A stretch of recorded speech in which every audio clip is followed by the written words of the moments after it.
दामोदर यादव मेरी नज़र में बिल्कुल ठीक नहीं है। वो तो गुंडा प्रवृत्ति के लोग हैं, जो है गांव में दलितों की पिछड़ों की जमीनें हड़पते रहे हैं। और दामोदर यादव और जमीन हड़पी है। हाँ, जमीनें हड़पी हम जैसे व्यक्ति पर तो फिर ने आक्रमण भी कराया, ये किसी से नहीं छुपाया। दामोदर यादव ने सुपारी भी दी है। सदैव दलितों को दबाने का प्रयास दामोदर यादव करते रहे हैं, इसमें कोई दो राय नहीं है। नहीं आप या एक आध दलित नेता बता दो उनके नीचे, एक नहीं बता पाओगे। भाजपा को हराने के लिए वोट करने की आवश्यकता है।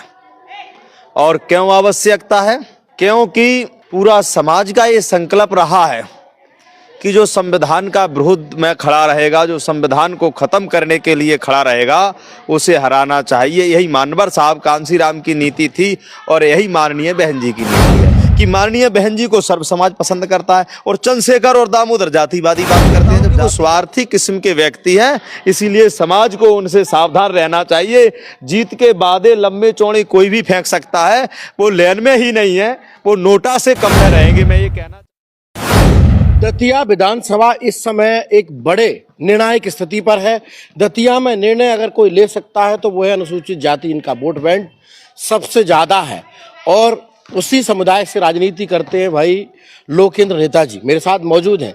इनसे जान लेते हैं कि आखिर दतिया का शेड्यूल कास्ट किस तरफ जा रहा है, एससी के लोग इस बार किसको अपना नेता मान रहे हैं और क्या लेकर ये वोट करेंगे, उनके लिए क्या ये संदेश देना चाहेंगे। लोकेंद्र भाई बहुत बहुत स्वागत है आपका लोकनायक न्यूज में। क्या कहेंगे दतिया के चुनाव को लेकर? पहले तो मैं बहुत बहुत धन्यवाद और आपका आभार व्यक्त करना चाहता हूं कि आप कीमती समय निकाल करके मेरे पास चल करके आए हो। मैं दतिया चुनाव को लेकर, उपचुनाव को लेकर इतना ही कहूंगा कि हमारे लिए, हमारी समाज के लिए भाजपा को हराने के लिए वोट करने की आवश्यकता है। और क्यों आवश्यकता है? क्योंकि पूरा समाज का ये संकल्प रहा है कि जो संविधान का विरोध में खड़ा रहेगा, जो संविधान को खत्म करने के लिए खड़ा रहेगा, उसे हराना चाहिए। यही मानवर साहब कांसीराम की नीति थी और यही माननीय बहन जी की नीति है। तो समाज का जो संदेश भी एक तरफा चला गया है, इसमें भी कोई दो राय नहीं है।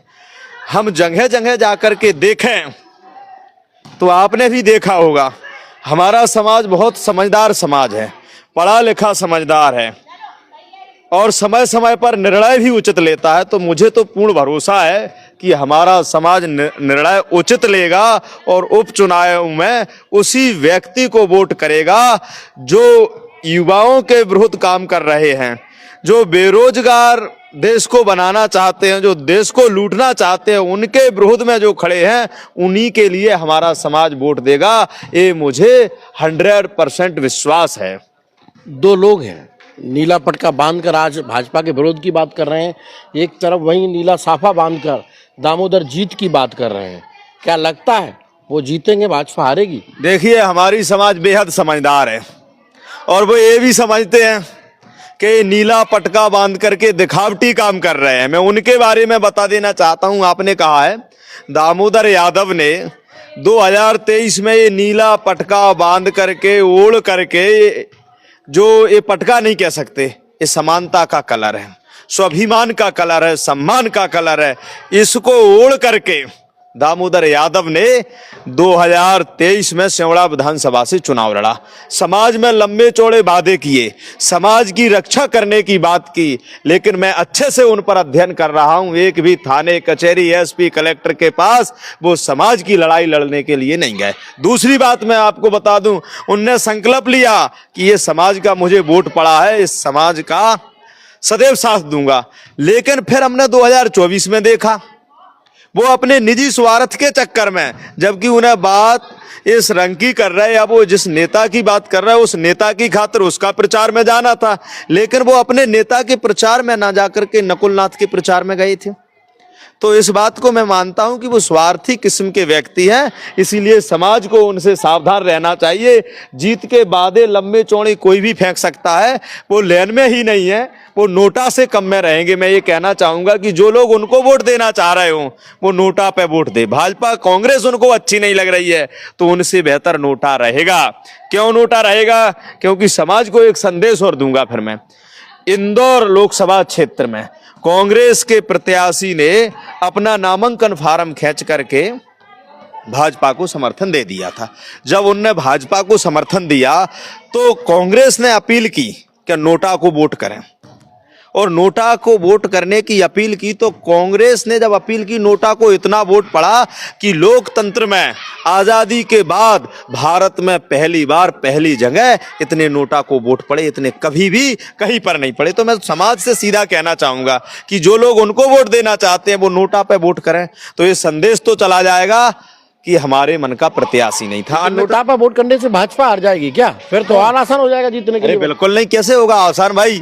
जो अदर लोगों का वोट है, जो भाजपा का लोग भाजपा का जो नहीं देना चाहते हैं, जो कांग्रेस को देना भी नहीं चाहते, क्योंकि हमारे समाज की ये व्यवस्था है, दशा है कि वो कांग्रेस को भी पसंद नहीं करते हैं, भाजपा को भी पसंद नहीं करते, दोनों को पसंद नहीं करते। तो इससे अच्छा वो नोटा को वोट करें तो बेहतर होगा मेरे ख्याल से। मेरी जहां तक समझ है वहां तक इनसे अच्छा, क्योंकि इनको वोट जाएगा तो जो नेता बनेंगे समाज का ही शोषण करेंगे, और आज तक किया है। एक बड़ा सवाल है जी दामोदर यादव और चंद्रशेखर, जी, आपको किससे चिढ़ा है? दामोदर से या चंद्रशेखर अच्छे नेता हैं? वैसे दोनों ही समाज के लिए घातक हैं, क्योंकि जो मैं वैसे सर्व समाज के अध्ययन की बात करूं, समझने का प्रयास करूं, तो सबकी बात माननीय बहन जी ने की है, और माननीय बहन जी के साथ सर्व समाज खड़ा भी रहा है।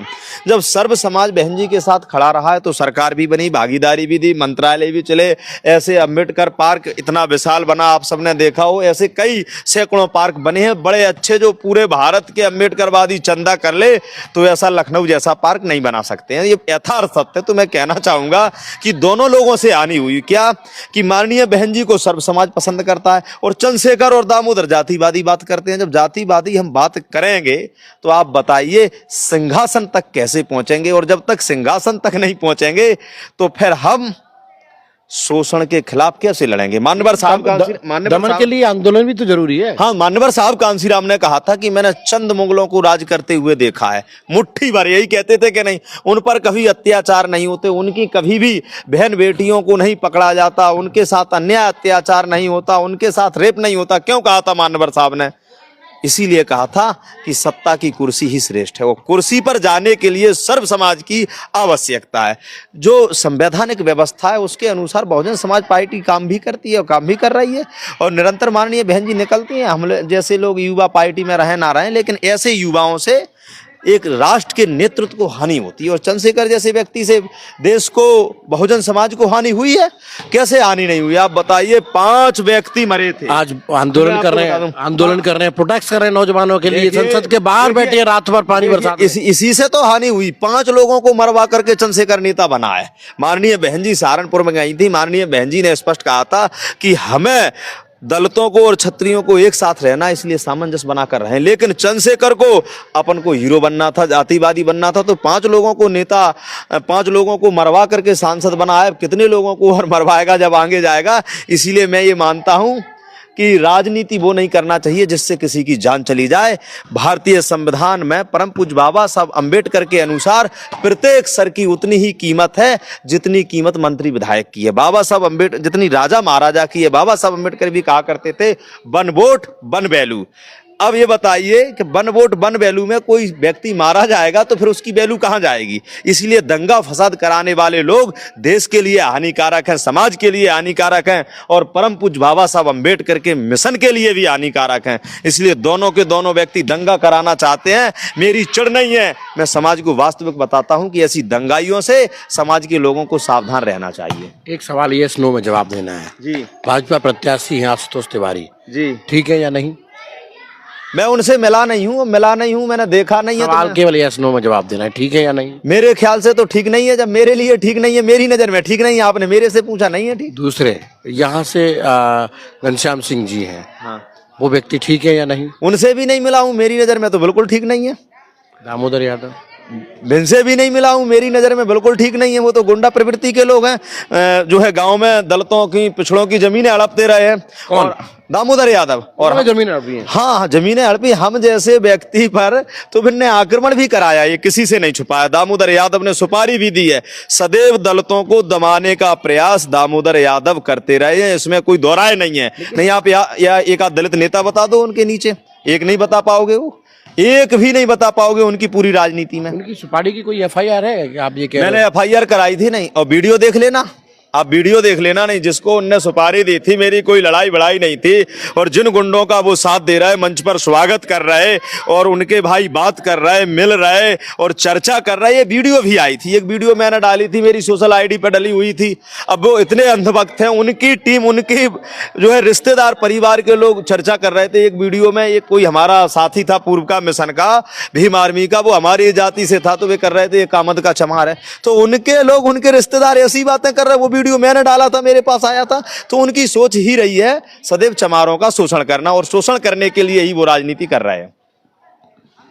तो सुना आपने, लोकेंद्र जी ने तमाम आरोप लगाए, जमीन हड़पने की भी बात कही, ये भीम आर्मी से जो प्रत्याशी हैं आजाद समाज पार्टी से दामोदर के लिए, फिलहाल उनके लिए कोई ठीक नहीं है। उनका मैसेज, चलिए समाज के लिए मैसेज दे दीजिए कि इस इलेक्शन में वो कैसे वोट करें। देखिए, समाज के लिए बेहतर तो मैसेज ये रहता है, पूरे देश इलेक्शन को पूरा देश देख रहा है, और देश के लिए एक मैसेज है, समाज के लिए एक मैसेज है, वो है बहुजन समाज पार्टी, और वो नहीं है, पार्टी नहीं है, वो नहीं है। तो समाज को जाना है, जब ऐसे गुंडों को वोट देना ही नहीं है, जाना है तो समाज नोटा की ओर चली जाए। नोटा सबसे श्रेष्ठ है, नोटा के बाद में समाज को, यदि समाज ही अच्छा लगे, बात जाति की हो, तो उसमें मेरी जाति के भी लोग चुनाव लड़ रहे हैं और भी लोग चुनाव लड़ रहे हैं, वो अपने अपने जाति को वोट दे दे तो अच्छा होगा। उन्होंने कहा है कि जब बीएसपी नहीं है तो फिर वो नोटा का विकल्प चुन सकते हैं, अपनी जाति के कोई प्रत्याशियों नहीं चुन सकते हैं, लेकिन बाकी वोट खराब नहीं करें। फिलहाल इनका कहना क्या है वो आपने सुन लिया, लेकिन आप इस पर क्या प्रतिक्रिया देते हैं वो कमेंट बॉक्स में हमें बताएं। और ये रिपोर्टिंग मैं बाबा साहब के पार्क दतिया से कर रहा हूँ, मेरे साथ प्रताप है, और आप दतिया से हमारी रिपोर्टिंग देख रहे हैं। अच्छी लग रही हो तो शेयर कर दें, और यूट्यूब पर देख रहे हैं तो फॉलो कर लें, वो सब्सक्राइब कर लें। धन्यवाद।